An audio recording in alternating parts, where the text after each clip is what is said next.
దర్శనమందు తేటగా అతనికి కనబడెను. అతడు దూత వైపు తేరి చూచి భయపడి, ప్రభువా ఏమని అడిగాను. అందుకు దూత, నీ ప్రార్థనలను నీ ధర్మకార్యములను దేవుని సన్నిధికి జ్ఞాపకార్థముగా చేరినవి. ఇప్పుడు నీవు ఇప్పేకు మనుషులను పంపి పేతురు అను మారు పేరు గల సీమోనును పిలిపించుము. అతడు సముద్రపు ధరుడున్న సీమోనును ఒక చర్మకారుని ఇంట దిగి ఉన్నాడని అతనితో చెప్పాను. అతనితో మాట్లాడిన దూత వెళ్ళిన పిమ్మట అతడు తన ఇంటి పనివారిలో ఇద్దరిని తన యొద్ద ఎల్లప్పుడూ కనిపెట్టుకుని ఉండి వారిలో భక్తిపరుడకు ఒక సైనికుని పిలిచి వారికి ఈ సంగతులన్నీ వివరించి వారిని యుప్పేకు పంపాను. ప్రార్థన చేసుకుందాం. ప్రేమగల తండ్రి, జీవం కలిగిన దేవా, వందనాలు ప్రభా, స్తోత్రాలు. అపోస్తల కార్యములు 10వ అధ్యాయము ప్రభా 1 నుంచి 8 వచనాలు చదువుకున్నాం. ఈ వచన భాగములో ఉన్న ప్రభా మేము నేర్చుకోవలసిన విషయములు నాకు నేర్పించండి, మా అందరికీ నేర్పించండి. వందనాలు, స్తోత్రాలు చెల్లిస్తూ మీ సన్నిధి కాంతి మా మీద ప్రకాశింపజేయండి. పరిశుద్ధాత్మ సన్నిధి సహవాసము నాతోనూ మాతోనూ ఉంచండి. యేసునామములో ప్రార్థించి స్తుతించి అడిగి వేడుకుంటున్నాం తండ్రి, ఆమేన్. ఈ అపోస్తల కార్యములు ఎవరు రాశారు అని అంటే ఎవరు చెప్తారు? ఎవరు రాశారు? లూకా రాశాడు. అపోస్తల కార్యాలు ఎవరు రాశారు? లూకా రాశాడు అని అందరూ పెద్దగా అరవండి. లూకా రాశాడు. ఎవరు రాశారు? లూకా వైద్యుడు. అతను ఒక వైద్యుడు, అంటే డాక్టర్ అన్నమాట. ఈయన లూకా సువార్త రాశాడు, అపోస్తల కార్యాలు రాశాడు. లూకా సువార్త రాయటానికి 34 సంవత్సరాలు పట్టిందంట. 34 సంవత్సరాలు పట్టం కాదు, 34 సంవత్సరాల యొక్క ఆ సంగతులన్నీ రాశాడు. అంటే యేసుక్రీస్తు పుట్టింది ఎప్పుడు? పుట్టిన దగ్గర నుంచి, పుట్టక ముందు ఒక 6 నెలలు ముందు నుంచి. లూకా సువార్తలో ఏముంది? ఫస్ట్ నుంచి 6 నెలల ముందు నుంచి ఉంది. అప్పటి నుండి యేసుక్రీస్తు సిలువు మీద అయిపోయిన తర్వాతకి పట్టిన సంవత్సరములు 33.5 అదొక 34 సంవత్సరాలు కాల పరిధి అన్నమాట. ఆ కాల పరిధిలో ఏం జరిగిందో అదంతా లూకా సువార్తలో రాశాడు. ఎలా రాశాడు అంటే ఫేస్ టు ఫేస్ వ్యక్తి దగ్గరికి వెళ్ళిపోయి అడిగి తరచి చూచి రాశాడంట. ఉదాహరణకు యేసు ప్రభు వారి తల్లి మరియమ్మ దగ్గరికి వెళ్ళాడు, కూర్చున్నాడు. ఏమ్మా, అసలు యేసు ప్రభు నీకు ఎలా పుట్టాడు, ఏం జరిగింది అని క్లియర్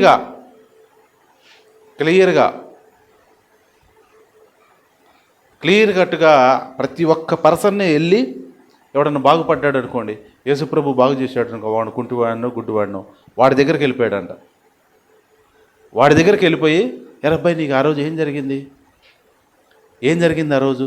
యేసుప్రభు నువ్వు పిలిచావా, నువ్వు ఆయన పిలిచావా, ఆయన నీ దగ్గరికి వెళ్ళాడా, నువ్వు ఆయన దగ్గరికి వెళ్ళావా అని ప్రతి ఒక్క పర్సన్ని పట్టి ఏతికి చూసి, అందుకే చాలాసార్లు అంటాడు తరచి చూచి వెతికి రాశానంటాడు. ఇవన్నీ అనుందా? లోకాలో ఏముంది? 1లో నేను అన్నీ చూసి తరచి చూశాను అన్నాడా? ఘనత వహించిన తెయోఫిల, ఆరంభము నుండి కనులారా చూచి వాక్య సేవకులైన వారు మనకు అప్పగించిన ప్రకారము మన మధ్యను నెరవేరిన కార్యములను గూర్చి వివరంగా రాయటానికి చాలామంది పూనుకున్నారు. కానీ నీకు ఉపదేశింపబడిన ఈ సంగతులు నిశ్చయముగా జరిగినవని నీవు తెలుసుకొనుటకు వాటన్నిటిని మొదటి నుండి తరచి పరిష్కారంగా తెలుసుకొని ఉన్న నేనును నీ పేరిట వాటిని గురించి వరుసగా రచించుట యుక్తమని.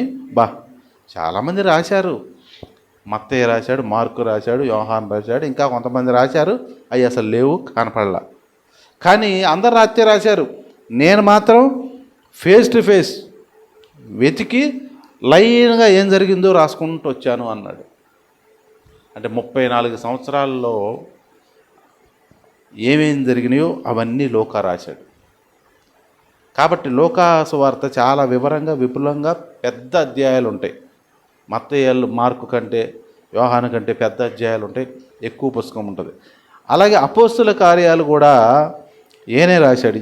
ఈయన ఎలా రాశాడు అని అంటే, పౌలుతో పాటు తిరిగిన వ్యక్తి లూకా. అంతేకాకుండా ఒక విలేకరు ఎలాగైతే వెళ్ళి పరిశీలించి, అమ్మ ఇక్కడ యాక్సిడెంట్ జరిగిందంట, ఏంటి అప్పుడు ఎవరున్నారు అని ఆ కొట్లో వాళ్ళని ఈ కొట్లో వాళ్ళని ముందు వాళ్ళని వెనక వాళ్ళని ఎలా అడుగుతాడో, అలా అపోస్తల కార్యాల గురించి కూడా పర్టికులర్గా చూసి తరచి వివరంగా ఆ రోజు ఏం జరిగింది, యేసు ప్రభు 40 దినాలు వారికి అగపడుచు మేఘముల మీద కొనిపోయాడు. అప్పుడు ఆయన లేకపోయినా అక్కడ ఉన్న వారందరినీ ఆ స్థలానికి వెళ్ళి అవన్నీ చూసి తరచి రాశాడు. ఇలాగ అపోస్తుల కార్యాలు లూకా రాశాడు. అందుకని ఇంత వివరంగా చక్కగా అపోస్తుల కార్యాలు చాలా క్లియర్గా ఉంది. పైగా అపోస్తులైన పౌలు చెప్పిన ఆ అధికారులు ముందు చెప్పిన ప్రతి మాట వివరంగా రాసి ఉంది. ఒక అధ్యాయం అంతా ఇదిగో పౌలు వారిని తేరు చూచి ఇట్లని మాట్లాడాను అని చెప్పి ఒక 30-40 వచనాలు ఉంటాయి. అంటే ఎలా రాశాడు? ప్రసంగం మొత్తం రాశాడు లూకా. అపోస్తులైన పౌలు జైల్లో ఉన్నప్పుడు లూకా జైల్లోకి వెళ్ళి ఆయనతో కాసేపు కూర్చొని మాట్లాడి, మీరు ఆ రోజు అక్కడ ఏం మాట్లాడారండి అని చెప్పి అన్నీ అడిగి తరచి మళ్ళీ వెంటనే ఇంటికి వెళ్ళి పెన్ను కాగితం తీసుకొని రాసి చాలా ఇంత వివరంగా ఇంత చక్కగా రాయబట్టి మనకి ఈ రోజున ఇక్కడికి వచ్చింది. అలాగనే ఇప్పుడు ఒక ఆయన ఆల్రెడీ ఒక ఆయన బ్రతికే ఉన్నాడు. ఆయన పేరు క్రేగ్ కీనర్ అంట. అంటే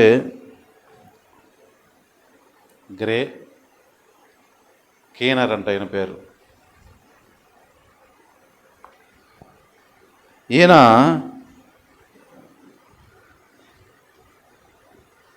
గ్రే కాదు కే.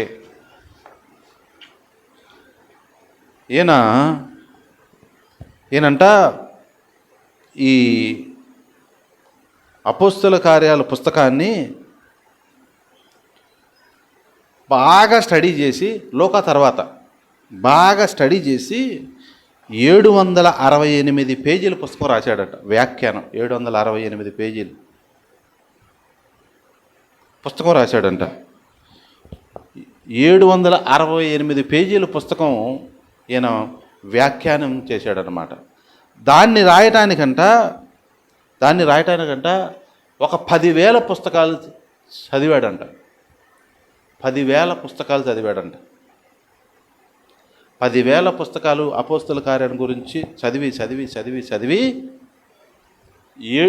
ఇతను దాని అంతట్లో నుంచి మళ్ళీ ఫిల్టర్ చేసి 768 పేజీలు పుస్తకం రాశాడంట. 10,000 పుస్తకాలు చదివింది కాక ఇంకా అది కాక వేరే పుస్తకాలు 46,000 పుస్తకాలు పేపర్లో పేజీలు చదివాడంట. ఇంకా ఎంత కష్టం అసలు ఇదంతా. క్రేగ్ కీనర్ ఇన్ని చదివిన తర్వాత ఇక ఫైనల్గా 768 పేజీల పుస్తకం రాశాడంట అపోస్తల కార్యాల గురించి. అంటే 768 పేజీలు అంటే చాలా పెద్ద పుస్తకం. ఎంత స్టడీ చేశాడు, మళ్ళీ లోకానే స్టడీ చేసి రాశాడు. ఇంకా ఆయన ఇప్పుడు కూడా బతికే ఉన్నాడు. ఆ పుస్తకం నాకు దొరికితే బాగుండు, నేను కొనుక్కోవాలి. అది దొరికితే నేను కొనుక్కోవాలి. అప్పుడు దాంట్లో నీకు ఎలా ఉంటుంది కాబట్టి ఎవరు ఏ పుస్తకాలు రాసినా ఏది చేసినా అంతకుముందు పుస్తకాలు అంతకుముందు భక్తులు రాసినవన్నీ చూసుకొని చదువుకొని రాశారు. అలాగే ఆయన కూడా అలా చేశాడు. అలాంటి అపోస్తల కార్యాలు లూకా రాశాడు. ఇప్పుడు దాంట్లో నుంచి మనము 10వ అధ్యాయంలో వద్దాం. ఇక్కడ ఇటలీ అనే దేశంలో కొర్నేలి అను భక్తిపరుడు ఉన్నాడంట. కొర్నేలి అను భక్తి, అతని పేరేంటి? కొర్నేలి అనే భక్తిపరుడు ఉన్నాడు. అతడు తన ఇంటి వారందరితో కూడా దేవుని యందు భయభక్తులు గలవాడై. ఎవరితో? ఇంటి వారందరితో కలిసి. అంటే ఒకడే భక్తి చేయటం కాదు, ఇంటి వారందరితో. అది భక్తి అంటే. మనం ఒక్కళ్ళమే ప్రార్థనకు రావటం కాదు, ఇంటి వారందరినీ దేవునిలోకి నడిపించాలి. అది భక్తి అంటే. దేవుని యందు భయము భక్తి అంటే అది. ఎందుకంటే ఒకళ్ళు నరకానికి వెళ్ళుకుంటూ అదే ఇంట్లో ఒకళ్ళు పరలోకానికి వెళ్ళటము మనం ఎలా చూడగలం మనం? ఏమోనండి, మనం ఏం చేస్తామండి, చెప్పజాతం చెప్పాము, రాలేదంటే సరే, అది ఓకే, దానికి మనం ఏం చేయలేం. కానీ కొర్నేలి అని భక్తుడంట. ఇతను భక్తుడని ఎందుకు అన్నారు అంటే ఒక ముఖ్య లక్షణం. ఇతను భక్తుడని ఎందుకు అన్నారు అని అంటే, ఇతను ఇంటి వారందరితో దేవుని యందు భయభక్తులు గలవాడు. ఇది ఒక మంచి పాయింట్. ఇంటి వారందరినీ దేవునిలోకి నడిపించాడు. అందుకనే ఏమన్నారు? భయభక్తులు గలవాడు అని అన్నారు. రెండవ పాయింట్, ఇతన్ని బహుధర్మము చేయువాడంట. బహుధర్మము చేయువాడు, ఇది సెకండ్ పాయింట్. అంటే ఇతను భయభక్తులు గలవాడు అని చెప్పటానికి ఒక కారణము, ఒక పాయింట్ ఏంటంటే, ఇంటి వారందరూ దేవుని యందు భయభక్తులు గలవాడు. రెండవది బహుధర్మము చేయవాడు. ధర్మం ఎవడైతే చేస్తాడో వాడు భక్తుడు. హిందువులు బహుధర్మం చేస్తారు. ఎవరు? హిందూ దేవుడు మీద బాగా భక్తి కలిగిన వాడు. అసలు దేవుడు లేడు, ఏమి లేదు, అంత అనవసరం అన్నాడు వాడికి పెద్దగా ఏం పట్టించుకోడు. అతని పని అతను చూసుకుంటూ వెళ్ళిపోతాడు. కాబట్టి భయభక్తులు గలవాడు ఏం చేస్తాడంటే, అది హిందువు అయినా ముస్లిం అయినా ఎవరైనా సరే బహుధర్మము చేస్తాడంట. ఇప్పుడు ఎవడైతే బహుధర్మం చేస్తాడో వాడిని చూసి, ఓహో వీడు దేవుని యందు భయభక్తులు గలవాడు అని మనం ఐడెంటిఫై చేయొచ్చు, వాడిని గుర్తుపట్టవచ్చు అన్నమాట. కాబట్టి మనందరికీ ఏం లక్షణం ఉండాలంటే బహుధర్మము. పైగా ఆ బహుధర్మము అంటే ఎన్ని ధర్మాలు? 1, 2, 3 అంటే బహుధర్మము అంటే లెక్క పెట్టలేనన్ని బహుధర్మము చేసేవాడు. కాబట్టి ధర్మము అనేది అది ఏ మతంలోనైనా అవసరమే, చేయాలి. నీవు ధర్మము చేయనప్పుడు నీ కుడి చేతితో ఇచ్చింది ఎడమ చేతితో కూడా తెలియకూడదు అని చెప్తా ఉన్నాడు. అంటే ధర్మం చేయమనే వద్దనే యేసుప్రభువే చెప్పాడు పనివాల. కాబట్టి ఇంటి వారందరూ భయభక్తులు గలవారు. ఆ ఇంటి వారందరూ భయభక్తుల్లో గలవారిలో నోవహు ఆయన ఉన్నాడు. ఆయన ఇంటి వారందరూ 3 కొడుకులు 3 కోడళ్ళు, అందరూ ఇంటి వారందరూ. అలాగే యెహోషువ, నేనును నా ఇంటి వారును యెహోవాను సేవ. అది భయభక్తులు. హనోకు కూడా అంతే. దేవునితో నడుచుచూ కుమారులను కుమార్తెలను కన్నాడు, ఇంటి వారందరినీ బాగుగా చూసుకున్నాడని అక్కడ చెప్పాడు. కాబట్టి భయభక్తులు ఎవరికి ఉంటాయి అని అంటే, యోబుకి ఎంతమంది కుమారులు? 7 కుమారులు 3 కుమార్తెలు. వీళ్ళందరూ కూడా దేవుల్లో ఉన్నారా? ఉన్నారు దేవుల్లో. అంటే వీళ్ళు 7 అంటే 7 కోడళ్ళు 14 మంది, అవునా? 3 అల్లుళ్ళు అంటే వాళ్ళకి 6, 14 అన్న 6 20, వాళ్ళకి 2 22 మందిని భయభక్తులుగా పెంచడం ఎంత కష్టం. ఉన్న 4 అరే ప్రార్థనకు రారా బాబు అంటే రాట్లా, ప్రార్థనకు రా అంటే రాట్లా. ఒకళ్ళు ఈరోజు నాకు తలకాయ నొప్పి, ఈరోజు నాకు జ్వరం, ఈరోజు నాకు బాగలేదు, ఈరోజు నాకు ఇంకొకటి, కారణాలు. ఉన్న 4 దేవుని సన్నిధిలో మనం దేవునికి చూపించలేకపోతున్నాం. దేవుడు ఇక్కడ ఉన్నాడు, మస్టర్ వేసుకుంటాడు, దేవుడు హాజరు వేసుకుంటాడు, అటెండెన్స్ చేసుకుంటాడు, ముందు వచ్చిన వాళ్ళని అటెండెన్స్ చేసుకుంటాడు, ఎప్పుడు వచ్చారని. ప్రతిదీ లెక్కే దేవునికి, ప్రతిదీ లెక్కే.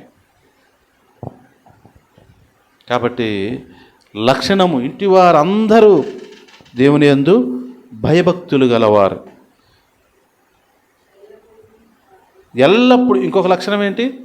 ఎల్లప్పుడూ దేవునికి ప్రార్థన చేసే లక్షణం. ఇంకొక లక్షణం ఉంది ఈయనకి. ఇంకో లక్షణం ఏంటంటే 3 ప్రార్థన. ఈ ప్రార్థన ఎప్పుడు అంటే ఎల్లప్పుడూ అని ఒకటి ఉంది. ఆ తర్వాత ఇంకొకటి ఏంటంటే దైవజనుని ఇంటికి పిలిపించుకున్నాడు. అవునా? ఇంటికి పిలిపించి ఏం చేశాడు? ప్రార్థన పెట్టించుకున్నాడు. దైవజనుని ఇంటికి పిలిపించి ప్రార్థన పెట్టుకున్నాడు. ఇది భయభక్తుల యొక్క, ఈయన దేవుని యందు భయభక్తులు గలవాడు అని చెప్పటానికి అదొక ఉదాహరణ. గుర్తుపట్టచ్చు అనమాట. భయభక్తులు గలవాడిని ఎలా గుర్తుపట్టాలి? ఇతను భయభక్తులు గలవాడు అని చెప్పాలంటే ఎలా గుర్తుపట్టాలి అని అంటే, ఇంటి వారందరూ ప్రార్థనాపరులే, దేవుణ్ణి నమ్ముకున్న వారే అనేది ఒక విషయాన్ని గుర్తుపట్టాలి. అలాగే బహుధర్మము చేయువాడు అంటే, వీడు ఎంగిలి చేయి కూడా ఇసరడండి అని అన్నాడు అనుకో, వాడు అసలు భయభక్తులు లేనివాడు అని అర్థం. అవునా? బహుధర్మానికి ఈ మాట ఏంటి? వ్యతిరేక పదం. బహుధర్మము చేసేవాడికి వ్యతిరేక పదం ఏంటి? ఎంగిలి చేయి కూడా ఇసిరేయుడు అని అర్థమే కదా. మరి యెహోవా యందు భయభక్తులు గలవాడికి వ్యతిరేక పదం ఏంటి? భయభక్తులు లేనివాడు భ్రష్టుడని అర్థం. ఆ భ్రష్టుడితో సమానమైపోతాం. కాబట్టి బహుధర్మము చేయటం అనేది చాలా ముఖ్యం. సాధ్యమైనంత వరకు ఉన్న దాంట్లోనే. నేనే మిమ్మల్ని ఎవరిని అడగల, నేనే చలివేంద్రం పెడదామని కొండ కొనటానికి వెళ్తే 350 రూపాయలు అన్నారు కొండ, కుమ్మర బజార్లో. 3 కొండలు కొనుక్కొచ్చా. ఆ తర్వాత గంగాధర బ్రదర్ వాళ్ళ మిస్సెస్ గారి పేరేంటి, సునీత, ఆ 3 కొండలకు డబ్బులు నేను ఇస్తానని చెప్పిందంట ఆమె. 3 కొండలకు డబ్బులు అంటే, మనం ముందు డబ్బులు లేకపోయినా అడుగు వేస్తే ఏం జరిగిద్ది? దేవుడు మిగతా నాకు లేకపోయినా నేనేం చేశా? ముందు అడిగేసేసరికి ఏం జరిగింది? ఆ డబ్బులు మళ్ళీ అనుకోకుండా వచ్చినాయి. ఇప్పుడు ఈరోజు ప్రతి ఆదివారం మజ్జిగిస్తాం మనం, ప్రతి ఆదివారం మజ్జిగిద్దాం. ఈ 2 నెలలు అంటే ఎన్ని ఆదివారాలు వస్తాయి? 8 వస్తాయి, లేదా 9 వస్తాయి. ఒక ఆదివారం మజ్జిగకి డబ్బులు ఎవరిచ్చారు? మనమేనా? మేమే ఇచ్చాం. ఈ ఆదివారము గంగాధర్ బ్రదర్ నేను 5 కిలోలు తీసుకొస్తానండి వస్తానన్నాడు. ఇప్పుడు 5 కిలోలు కొండలు కొనిచ్చింది కాక మళ్ళీ 5 కిలోలు ఇస్తానన్నాడు. వచ్చే ఆదివారం ఇంకెవరన్నా ఇవ్వచ్చు, ఆ తర్వాత ఆదివారం ఇంకెవరన్నా ఇవ్వచ్చు. ఎంత? 5 కిలోలు పెరుగంటే ఎంత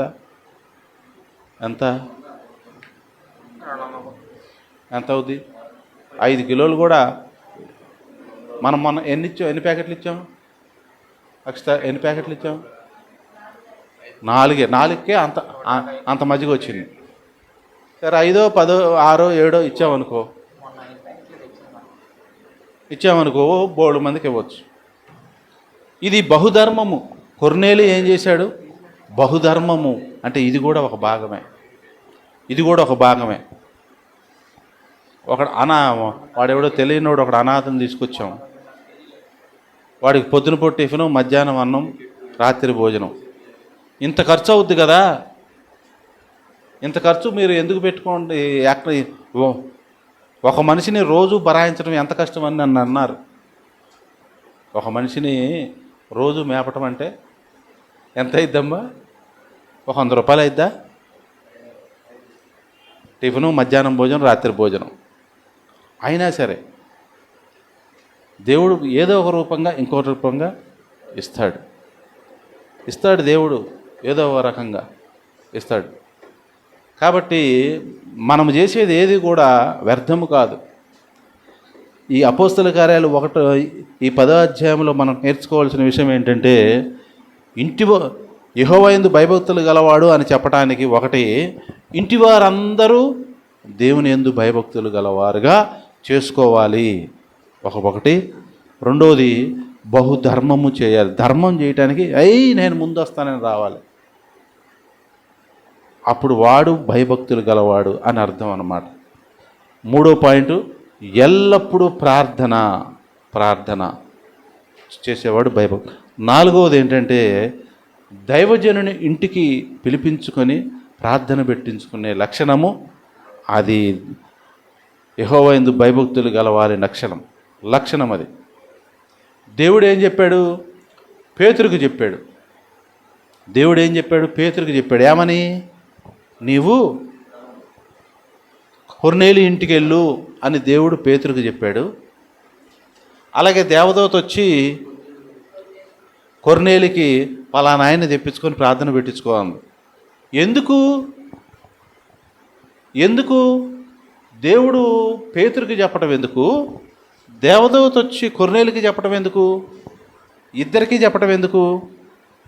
మరి ఇప్పుడు చెప్తాడా? ఇప్పుడు దేవుడు సపోజు శారా వాళ్ళ ఇంటికి అమ్మ నువ్వు వెళ్ళి దైవజనుడిని పిలిపించుకొని ప్రార్థన పెట్టించుకో అని శారాకు చెప్పి, అలాగనే దేవుడు నాకు ప్రత్యక్షమై నువ్వు శారా ఇంటికి వెళ్ళని ఇప్పుడు చెప్తాడా? ఎలా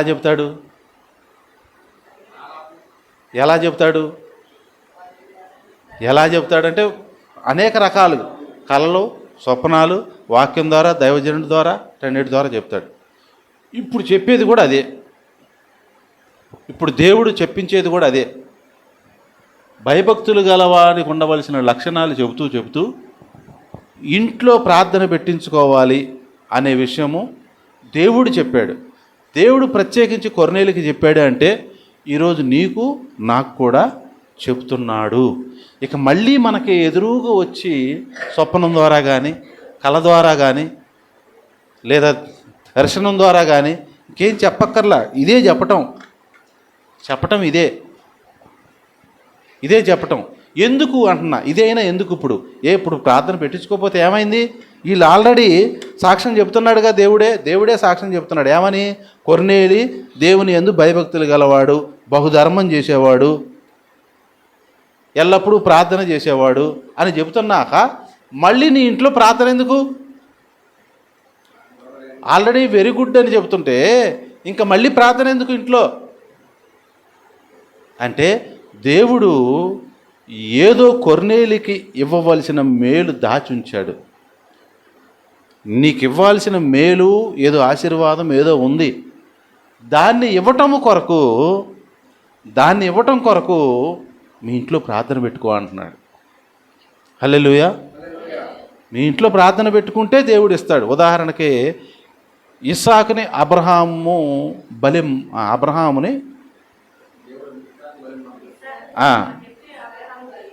దేవుడు ఏం చెప్పాడు? అబ్రహాంకి ఇస్సాకును బలివ్వు అన్నాడు.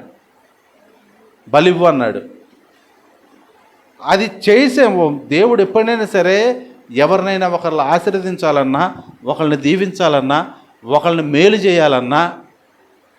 మేలు చేయాలన్నా ఏం చెప్తాడు? ఏదో ఒక పని చెప్తాడు. ఆ పని మనం సక్సెస్ఫుల్గా చేసిన తర్వాత, ఇదిగోరా బాబు ఇక నీకు తప్పదు, ఇదిగో నువ్వు వేసావు కదా నీకు తప్పదని చెప్పి ఇచ్చేస్తాడు. అలాగే అబ్రహాముకి అలాగే ఇస్సాకును బలిమ్మన్నాడు. ఇవ్వటానికి కత్తి ఎత్తాడంటే ఇచ్చాడని యాకోబు పత్రికలో, ఇబ్రీ పత్రికలో ఉంది. ఇచ్చేసాడని ఉంది. కాబట్టి ఆయన ఏం చేశాడంటే విశ్వాసులకు తండ్రిగా చేశాడు. పైగా నీవు అనేకులకు ఆశీర్వాదముగా ఉండు అన్నాడు. ఈ రెండు ఇవ్వటానికి ఏం పని చెప్పాడు? ఇస్సాకును బలిమ్మన్నాడు. అలాగే ఇప్పుడు కొర్నేలికి నీ ఇంట్లో ప్రార్థన పెట్టించుకో అని అన్నావు అంటే ఏదో ఉంది, అది దేవుడు ఇవ్వదలుచుకున్నాడు.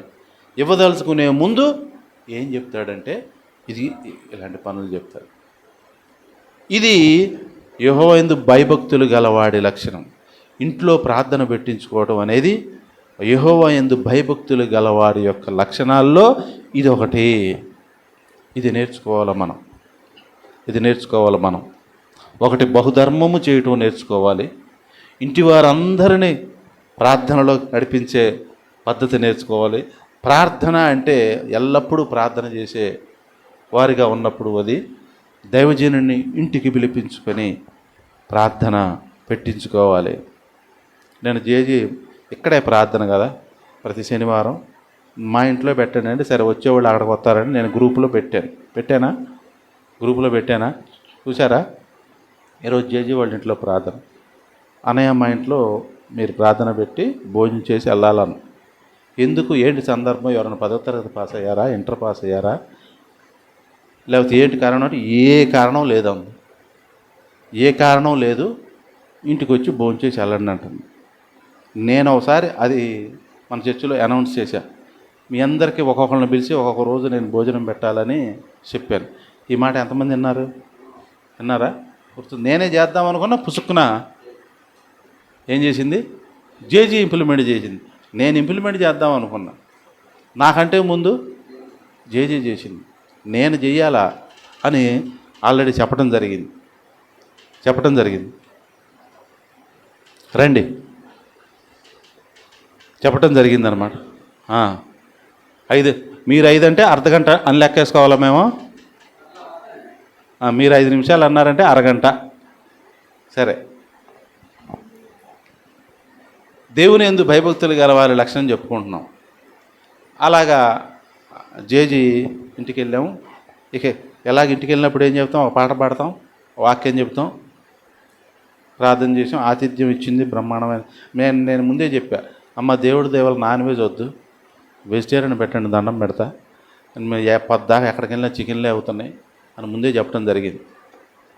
సరే, బ్రహ్మాండమైన వంటకం చేసింది. ఆమె మళ్ళీ ఏమి నెరవేర్చింది అని అంటే ఆతిథ్యమియ్య మరువకుడి. చూడండి, ఎబ్రిల్ రాసిన పత్రిక ఆ మాట ఉండాలి. ఎబ్రిల్ రాసిన పత్రిక 13:2 ఏముంది? ఈ వాక్యాన్ని నెరవేర్చింది. ఆతిథ్యము చేయ అంటే ఇదేంటిది? ఇది ఆజ్ఞ అన్నమాట. This is also one of the commandment. ఇంకా 1 పేతురు పత్రిక 4:9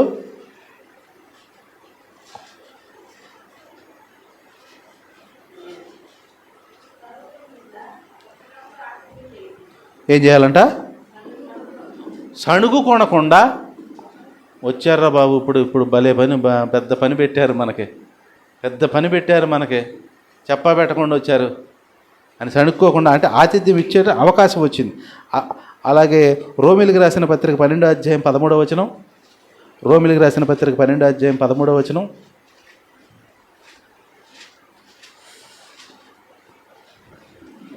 పరిశుద్ధుల అవసరములలో పాలు పొందుచు శ్రద్ధగా ఆతిథ్యము ఇచ్చుచుండుడి. ఇది ఆజ్ఞ. సో అనుకోకుండా ఈ ఆజ్ఞలు కూడా నెరవేర్చింది. మేము ఆల్రెడీ వచ్చిన సేవకులందరికీ, మనుషులందరికీ పెడతానే ఉన్నాం. అయినా సరే అందరికీ పెట్టి మన కుటుంబంలో మనం పెట్టుకోపోవటం ఏంటని చెప్పి నేను ఈ మధ్య అనౌన్స్ చేశాను. 40 డేస్లోనో దానికి ముందో ఎప్పుడో ఇంప్లిమెంట్ చేద్దాం అనుకుంటున్నా, ఆమె చేసింది, అయితే అయింది. కాబట్టి ఆతిథ్యము ఇచ్చే పద్ధతి కూడా యెహోవా యందు భయభక్తులు గల వారి లక్షణములో ఒక లక్షణం. అది కొర్నేలి ఏం చేశాడు? అందరిని పిలిచాడు. ఆ రోజు అందరిని పిలిచి భోజనాలు కూడా పెట్టాడు. కాబట్టి ఇంతకీ ఈరోజు మనం చెప్పుకోవాల్సిన మాట ఏంటంటే, హెచ్చరిక వర్తమానం ఏంటంటే, భయభక్తులు గలవాడికి బహుధర్మము చేసే లక్షణం ఒకటి ఉండాలి. భయభక్తులు గలవాడికి బహుధర్మము చేసే లక్షణం ఒకటి ఉండాలి. ఇంటిలో ప్రార్థన పెట్టించుకునే పరిస్థితి కూడా ఉండాలి. ఏ 2 నెలలకో 3 నెలలకో ఏ సందర్భం అవసరంలా. ఏ సందర్భం కావాలి? హబక్కూకు గ్రంథం చూడండి. ఈ మాట చదువుకొని ముగించుకోవాలి మనం. హబక్కూకు గ్రంథం హబక్కూకు 3 అంజూరపు చెట్టు పూయకుండినా 3:17 అంజూరపు చెట్లు పూయకుండినను, ద్రాక్ష చెట్లు ఫలింపకపోయినను, ఒలివ చెట్లు కాపులేక ఉండినను, చేనులోని పైరు పంటకు రాకపోయినను, గొర్రెల దొడ్డులో లేకపోయినను, సాలలో పశువులు లేకపోయినను, నేను యెహోవా యందు ఇంకెట్ట ఆనందిస్తాడండి? ఇంకెట్ట ఆనందిస్తాడు? ఎట్ట సంతోషిస్తాడు? ఏమీ లేవంట. ఇప్పుడు మన భాషలో దీన్ని మనం ఎలా చెప్పుకోవచ్చు అంటే, మనోడు 10 పాస్ అయినా పాస్ అవ్వకపోయినా, ఇంటర్ పాస్ అయినా పాస్ అవ్వకపోయినా, డిగ్రీలు పాస్ అయినా పాస్ అవ్వకపోయినా, అప్పులు తీరినా తీరకపోయినా, జబ్బులున్నా జబ్బులు లేకపోయినా, ఇంట్లో కరువు ఉన్నా కరువు లేకపోయినా, ఏది జరిగినా నేను యెహోవా యందు ఆనందించేది.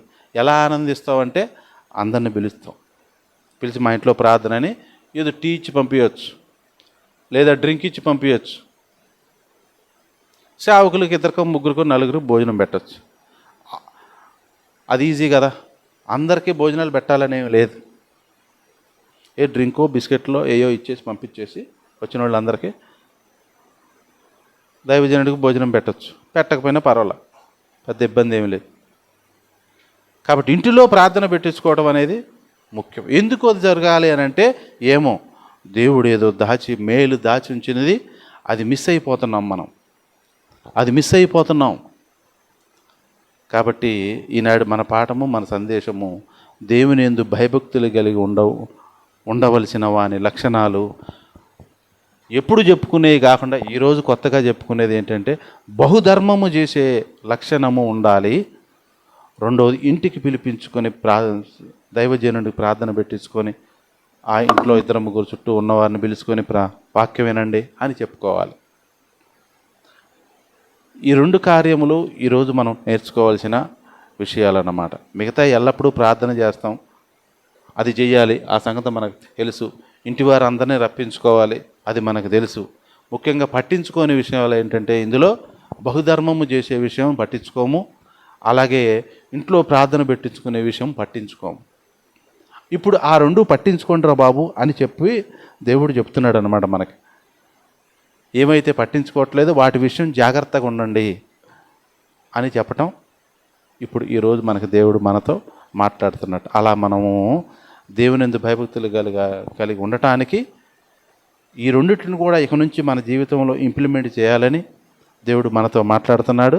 నిజమే ప్రభువా, ఇక నుంచి నేను ఇలా చేస్తానని మనం ఒప్పుకొని యోగ్యమైన రీతిలో ప్రభు బల్లో పాల్పంపులు పొందటమే ఈనాటి సందేశము, ఈనాటి పాఠము, ఈనాటి హెచ్చరికలు. దేవుడి మాటలు దీవించును గాక. ఆమేన్. ప్రార్థన చేసుకుందాం. మనం ఒక్కసారి స్వపరీక్ష చేసుకుందాం.